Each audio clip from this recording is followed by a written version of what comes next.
Alors aujourd'hui, nous nous retrouvons pour le montage d'un des achats que j'ai eu aussi pendant les Prime Day, à savoir une chaise. Alors c'est pas une chaise gamer, c'est pour un de mes autres fils.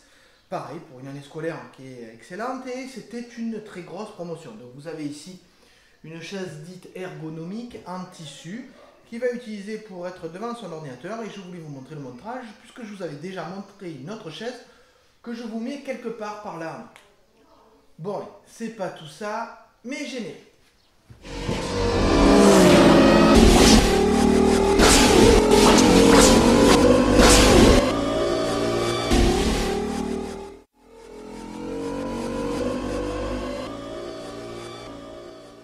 Donc la première étape, ça va être bien entendu d'ouvrir le carton et de voir son contenu. Bon, alors on fait ça ensemble. J'espère... Oui, j'espère que ma caméra me repère, hein, parce que évidemment maintenant je fais du multicaméra. De qualité. Alors, accoudoir. Accoudoir. Le dossier avec l'assise particulière. En tout cas, tout est bien emballé. Hein. Voilà, on voit le dossier avec l'assise vantée sur leur site pour dire que ça donne de la souplesse et un peu de rigidité et qu'on peut régler cet appui lombaire en fonction de ce qu'on désire et de sa taille. Donc vous voyez comment on peut régler l'appui lombaire.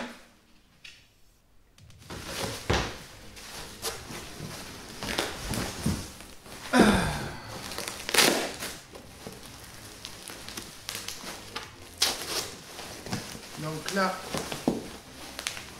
le fauteuil en mousse avec une forme ici relativement souple en tissu.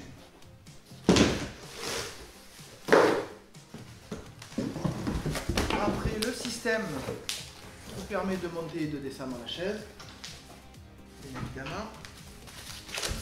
Le pied. L'appui-tête.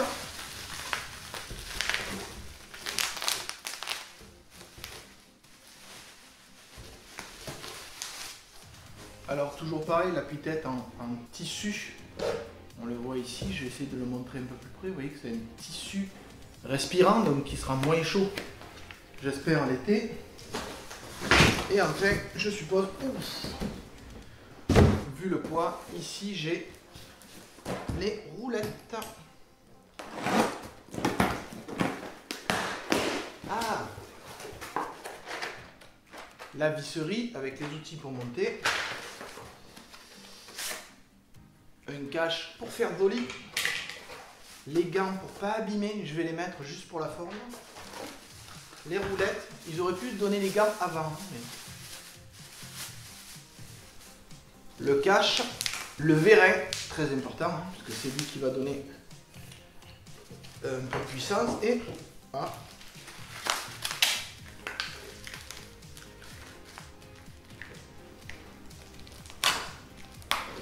Ah oui, ça doit être l'élément mécanique qui fait le lien entre le fauteuil et le dossier. Donc, on le voit, j'espère, un métal assez épais quand même. Et bien entendu, le mode d'instruction. Bon, maintenant que tout est là, je vais commencer à lire le mode d'instruction. Et puis je vais le monter, qu'il puisse en profiter. Le pauvre, ça fait 2 jours que c'est arrivé et il peut toujours pas s'asseoir sur sa chaise parce que j'ai pas fait le film. Je sais pas si j'ai pas un peu fait exprès pour le faire marronner. Bon allez, je lis ça et on se retrouve juste après. Voilà, tous les éléments sont sortis de leur emballage. Je fais remarquer que sur les vis, on le voit, j'espère ici, vous avez les tailles de vis, à savoir short, big, long, middle. Donc vous avez toutes ces vis qui sont indiquées et c'est très pratique parce que bien évidemment, dans le mode d'emploi, on vous indique la vis à utiliser. Ça évite de la chercher. Donc les petits gants fournis pour pas abîmer la chaise. C'est pas un peu too much? Hein, si vous trouvez que c'est trop, dites-le en commentaire, ça sera drôle. On pourra le faire remonter à la marque. Alors, reprenons le mode d'emploi que j'ai parcouru rapidement. Première étape, donc.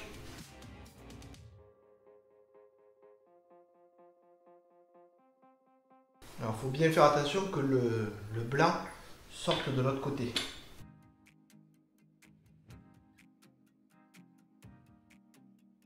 Alors attention, le vérin est juste enfoncé, il n'y a pas de système de fixation dessus. Bon, vu qu'après, il y a tout le poids de la chaise, je ne pense pas que ça soit nécessaire de mettre une fixation. Et si je soulève, vous voyez que ça tient quand même.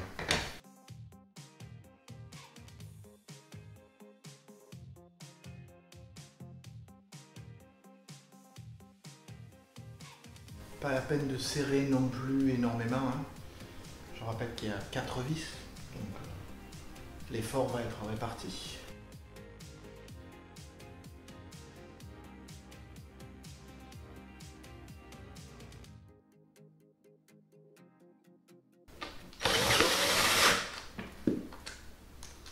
Si jamais vous avez un doute, vous verrez qu'à l'intérieur, il y a écrit R et L pour savoir si vous êtes à droite, right, ou à gauche, left.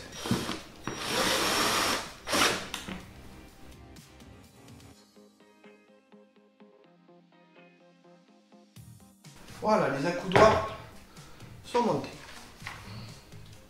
Alors, maintenant, on va mettre le système pour régler le fauteuil. Alors, il faut faire attention, ça vers l'avant. Donc, l'avant étant vers moi, comme ça.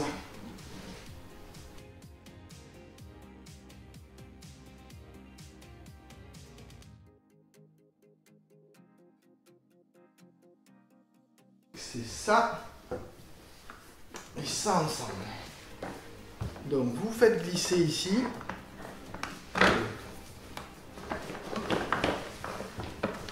Je le montre du mieux possible. Donc vous faites glisser ici. Et une fois que vous avez fait glisser, vous pouvez évidemment le fixer avec les big balls.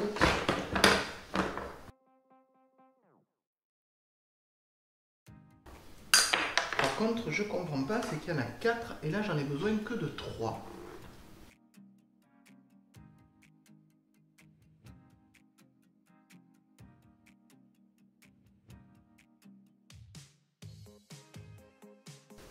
Donc c'est bien que 3. D'ailleurs, je vais permettre de montrer ici, vous voyez, le système de ressort. Et une fois que c'est fait, on peut mettre à la chaise. Au passage, petit détail, le cache dont j'ai parlé tout à l'heure, qui va aller ici pour finir la chaise.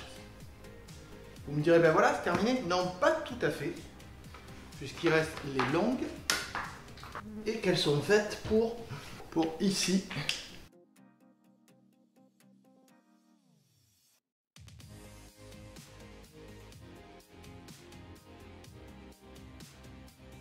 Et j'ai une vis en trop comme ça, une vis en trop comme ça, et une vis en trop comme ça. Donc ça veut dire que dans leur packaging, ils prévoient une vis de chaque en trop, je suppose, au cas où on les perde. Allez, on se retrouve pour le test. Alors l'essentiel c'est quand même de parler de cette chaise. Vous voyez que le dos est bien droit. Moi, alors 1,85 m, donc j'ai un bon appui-tête que je peux régler plus ou moins en hauteur. Les accoudoirs sont réglables en hauteur. Par contre, on ne peut pas les régler sur une rotation. On ne peut pas non plus les avancer comme le précédent fauteuil que j'avais testé. Il est par contre plus étroit, relativement confortable. Et vous avez 2 palettes en dessous. Une pour permettre de monter le fauteuil. Et quand je le mets au maximum, vous voyez, les pieds ne touchent pas par terre. Donc ça fait quand même une belle hauteur.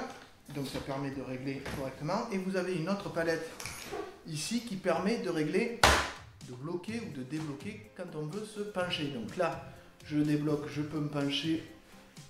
Voilà, là c'est la position maximale. Si vraiment on veut être couché sur son fauteuil, hein. Il manque le repose-pied sur ce modèle. Donc vous voyez qu'on peut aller jusque là. Et une fois qu'on a trouvé une inclinaison qui correspond à ce qu'on veut, on abaisse la palette et l'inclinaison reste bloquée. J'avoue qu'effectivement il y a le support lombaire ici que je ne ressens pas énormément et qu'on peut soi-disant régler, mais bon, j'avoue que j'en ressens pas vraiment le besoin vu que Pour moi, il est déjà bien posé.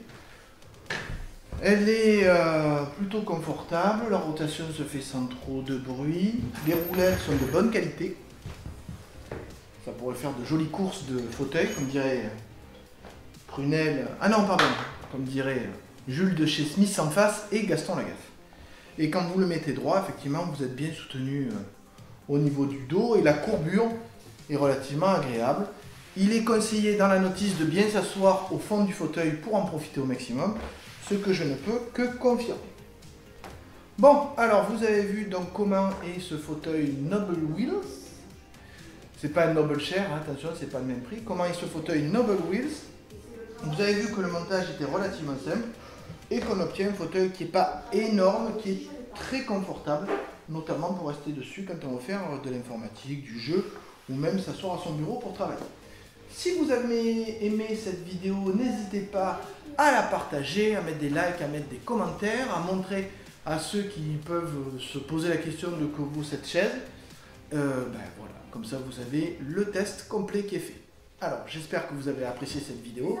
Et donc, je vous dis à bientôt. Bon, peut-être sans les gants quand même.